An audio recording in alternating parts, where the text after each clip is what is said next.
Comenzamos diciendo que Franco Volpi, que fue un gran filósofo y escritor, dijo: dime cómo te miras al espejo y te diré qué filosofía de vida profesas. Qué verdad, ¿verdad?, esta frase, y qué significativa para dar marco a nuestra conferencia. Hay muchas miradas de uno frente al espejo. Una de ellas es la mirada narcisista, la mirada de nuestra época, de nuestra cultura vacía de ideales y sujeta y esclava de la imagen. Bueno, cuenta la leyenda del mito griego que Narciso era un bello hombre, un hombre que se amaba a sí mismo, amaba su belleza, perseguido por ninfas y por personas de los ambos sexos por su gran belleza. Pero él no veía a nadie, él se quería a sí mismo. Y entonces iba a las orillas de un lago y se miraba su imagen hermosa en el espejo, mientras Eco, que había sido, porque de este mito hay muchas versiones, Eco había sido condenada a repetir justamente las voces ajenas. Eco esperaba que Narciso le dijera te amo para poder ella repetir, como era Eco nada más, repetir esas palabras. Pero Narciso, mirándose enamorado, ¿no?, en un efluvio de pasión, se quiso besar la imagen en el espejo y se ahogó. Luego de este mito encontramos a Ovidio en el siglo VIII después de Cristo, en su libro La Metamorfosis, durante 15 capítulos de una impecable poesía. Y en el capítulo 3 es la metamorfosis. Entonces él habla de este mito. A partir de él, grandes escritores, grandes poetas como Garcilaso de la Vega, como el Marqués de Santillán, García Lorca, han hecho sus poemas en torno a este mito. Pero fue Havelock Ellis en 1898 quien introdujo en la literatura de psicología el concepto de narcisismo en este artículo, Autoerotismo, un estudio psicológico. En él definía el narcisismo como una perversión sexual. ¿Qué significa? La persona que solamente se ama a sí mismo y se satisface con su belleza, no le interesa tener relaciones de amor con nadie. Lógicamente el concepto fue evolucionando, dejó de significar esta perversión. Sigmund Freud, en Introducción al Narcisismo, en 1915, habla de un narcisismo primario y un narcisismo secundario. ¿Qué es esto? El narcisismo primario es cuando nacemos todos tan vulnerables, el bebé que pone toda su energía psíquica sobre sí mismo. El bebé no reconoce a la mamá, no sabe que hay un ambiente alrededor. Inclusive pasa una etapa de autismo normal. Fíjese qué increíble, pocos lo saben. Hay un autismo normal durante la primera semana de vida. Y entonces solamente está pensando en satisfacer las necesidades, no está pensando, sino que solamente esa energía está dirigida a satisfacer las necesidades de su cuerpo. Se define esta etapa por no reconocer el ambiente a su alrededor. Luego viene el narcisismo secundario y como esta es una teoría de la evolución psicológica humana, ya el narcisismo secundario, el bebé alrededor de los 18 meses empieza a ver que está mamá, alrededor que está papá, empieza a ver figuras y entonces toda esa energía, ese concentrarse sobre sí mismo empieza a pasarla a las figuras que están en el ambiente, ¿verdad? Entonces descubre que hay objetos que le causan placer y otros que no. Por ejemplo, el pecho de mamá le da placer, pero no le da placer y lo considera malo cuando mamá no atiende esa necesidad. Pero bueno, son los dos narcisismos evolutivos que muestra Freud. ¿Cuántos tipos de narcisismo existen? Bueno, podemos decir normal, patológico y narcisismo maligno. ¿Qué es el narcisismo normal antes que nada? Porque esto es lo que tenemos que definir, el narcisismo normal. El narcisismo normal es una etapa evolutiva de amor a uno mismo, ¿verdad?, que se gesta en ese narcisismo primario del bebé, que en la adultez funcionará como fuerza motriz para realizar y para tener grandes relaciones de amor con uno mismo, pero también con los demás. Y entonces, esto se puede resumir en una frase bíblica: ama a tu semejante como a ti mismo. Es decir, que yo me amo, me considero, tengo un narcisismo normal, pero también vuelco mi energía y mi interés por los demás. Ahora, ¿qué es el narcisismo patológico? Y acá vemos una manzana inmensa que ocupa todo un cuarto y es una de las estampas que hoy pongo de base del gran pintor surrealista René Magritte, francés. Entonces el narcisismo patológico es este individuo que ocupa toda la escena, que entra a una fiesta y él es el mejor, que en la casa es el mejor, la madre no existe, el padre, la esposa, los hijos, están todos abajo, los amigos también, él es el mejor. Esto es el ego inflado como un globo lleno de aire de la persona narcisista patológicamente. Entonces acá, a partir de esta definición, se define justamente, se perfila el trastorno de personalidad narcisista, que es un trastorno grave de la personalidad con ausencia de autoestima y deterioro de la capacidad de establecer relaciones de amor y consideración hacia los demás. El narcisista solo se ve a sí mismo, no le interesan los demás, solamente son herramientas para su propio beneficio. Características del trastorno narcisista. Bueno, no tienen amigos, sino un séquito de admiradores. El narcisista necesita el aplauso, porque el aplauso es el gran regalo para la corona del narcisista. Necesita de admiradores. No puede tener amigos porque no puede entrar en relaciones de amor con nadie.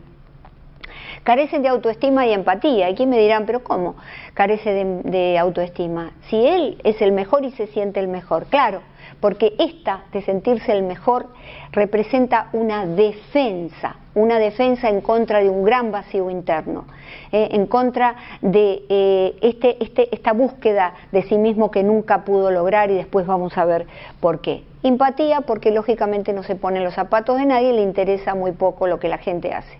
Se creen seres especiales, es decir, yo me tengo que relacionar, dice el narcisista, con corporaciones y con gente de la high society, porque ojo, yo soy distinto. Son los que llegan al trabajo y dicen, a mí no me van a tratar igual, yo soy diferente, a mí me van a respetar. Explotan a los demás y los envidian, y ustedes volverán a preguntarme, ¿por qué los envidian si son tan perfectos? Pues envidian a los demás porque los inferiorizan. Y se hacen esta pregunta, ¿por qué ellos que son tan inferiores a mí tienen esto, tienen lo otro? Pudo conseguir un mejor trabajo que yo, pudo conseguir un auto caro. Bueno, justamente este es el tipo de envidia que tienen, porque los demás son seres inferiores. Descalifican compulsivamente, Están en una reunión y ¡ay, este es cualquier cosa, este no sirve para nada! Ven televisión y nadie les gusta, solamente ellos son los importantes. Autorreferencia constante. ¿Usted descubre quién es un narcisista? Porque al principio caen muy simpáticos, porque cuando empiezan a hablar y usted le habla de la guerra en Oriente Medio y le habla de la economía mundial, él se las va a ingeniar para dar toda la vuelta y aparecer él. Es decir, yo también, yo te puedo decir mi experiencia, todo está referido a él. Y acá viene algo interesante y por eso lo subrayé. Elección de objeto narcisista. ¿Qué quiere decir? Que eligen a sus parejas de la siguiente manera. Freud dijo que había dos maneras de elegir una pareja, ya sea la elección narcisista, que es esta, o por apoyo o anaclítica. Quiere decir que hay gente que no son narcisistas y pueden las mujeres elegir al padre protector, y los hombres pueden elegir a la madre nutricia, la imagen de ello. Pero la elección narcisista, el narcisista elige lo que fue y ya no es, lo que quiso ser y no pudo. Vale decir que ustedes me dirán, ¿pero por qué? Si él no lo pudo hacer, elige a alguien que sí lo es. Porque comienzan entonces a destruirle la autoestima. Esa persona que de pronto, esa pareja, esa mujer que es el CEO de una gran empresa, el narcisista quiso llegar a ser CEO y no pudo. Y entonces la elige a ella, que tiene eso que él no tuvo, para empezar a inferiorizarla. Bueno, le destruye la autoestima, no al punto de maltratarla, como el abusador o el que pega, porque si no la abandonarían, sino que la tienen ahí, de alguna manera tirando su autoestima por el piso. El doctor Theodore Millon refinó muchísimo esto del narcisismo, y fíjense, definió 4 narcisistas. El narcisista sin escrúpulos, el estafador, el que va a estafar a la madre, no le interesa de nadie. El narcisista elitista, bueno, yo soy del high society, yo tengo que estar siempre con gente importante. Toda la gente importante me sigue a mí. Porque claro, lo que el narcisista piensa es, qué suerte que toda esta gente que está acá alrededor mío tiene la suerte de poder verme, de poder disfrutarme. Yo soy una persona fabulosa. El narcisista apasionado, bueno, es el mujeriego. Qué suerte las mujeres que disfrutan de mi presencia. Me gustaría ser mujer para poder ser abrazada por mis propios brazos. Eso es lo que piensa el narcisista y tienen muchas mujeres. El narcisista compensador, esa gran megalomanía, yo soy el mejor, que está ocultando una deficiencia por un trauma en la infancia. Y después vamos a ver por qué. Acá viene Otto Kemberg, un libro que les recomiendo, Trastornos graves de la personalidad, ustedes que están estudiando psicología, esto es muy importante. Otto define el narcisismo maligno, y el narcisismo maligno tiene estas características, además de lo que ya de alguna manera definimos. El narcisista maligno entra en cólera fácilmente, es muy agresivo, impulsividad, comportamiento sádico. Es esa persona que no le interesa ir a un banquete en un pueblo en donde los niños se están muriendo de hambre. No le interesa, es sádico. Sentimiento de vacío interno, lo que les decía antes, hay un sentimiento, algo me falta, no pude saber quién era yo, y entonces ese vacío lo compenso. Vínculos inestables, es decir que no puede tener relaciones, porque todo el mundo no sirve para nada, ellos solamente son los que sirven. Pensamiento suicida, y ustedes dirán, ¿pero por qué? Claro, porque cuando deja de tener el aplauso de la gente, cuando la gente no lo admira, puede entrar en una depresión e intentar suicidarse. Escaso control de impulsos, ellos gritan y dicen a todo el mundo lo que se les da la gana. Mitomanía, mienten mucho. Puede ser que tengan logros personales, puede ser que hayan sido exitosos o sean exitosos, pero lo van a exagerar. Baja tolerancia a la frustración. No vayan a decirles que no, porque entonces entran en cólera. Tendencias antisociales. El narcisismo maligno, así como muchos casos de trastornos de personalidad narcisista, son psicópatas. Para los que estudian psicología, la psicopatía y así como el trastorno de personalidad narcisista están tipificados en la Biblia de los psicólogos y los psiquiatras, el DSM en su edición número 5 en el taxón 2, es decir, en la categoría 2 de trastornos de personalidad. Estadísticas, del 50% al 75% de las personas narcisistas son varones. Bueno, los teóricos dicen que detrás de un narcisista varón hay una madre narcisista. Bueno, el 1% de la población mundial es diagnosticada. Y esto nos lo dice la psicopedia.com, la organización Psicopedia. Pero la realidad con esto, mis amigos, es que hay muy poca estadística, porque los narcisistas nunca van al terapeuta porque se sienten ellos los mejores, los más sanos, los más aptos. Entonces, muy probablemente esto se triplique o se cuadriplique, o probablemente lleguemos a un 10% de la población. Causas del narcisismo. De acuerdo con la teoría del aprendizaje social, hay una sobrevaloración de los padres respecto de los hijos. Los hijos, les dicen, son especiales, tienen más derecho que los demás, y hay falta de amor auténtico. ¿Por qué? Porque, claro, los padres narcisistas no ven a los hijos por quien los hijos son, no ven sus deseos. Ellos tienen un proyecto, y un proyecto que tiene que ver con que los hijos sean perfectos.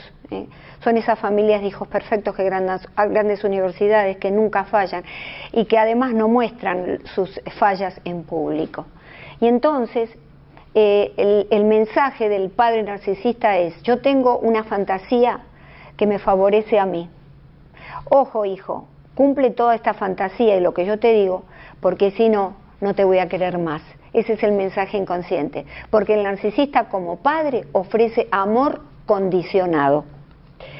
La teoría psicoanalítica nos dice que es falta de cariño de los padres. Y bueno, lógicamente, ¿no? Si nosotros, estas dos teorías creo que se entrecruzan, porque lógicamente, al no haber un amor auténtico, que es cuando yo veo a mi hijo en lo que es y lo acompaño, lógicamente estamos hablando de una falta de cariño.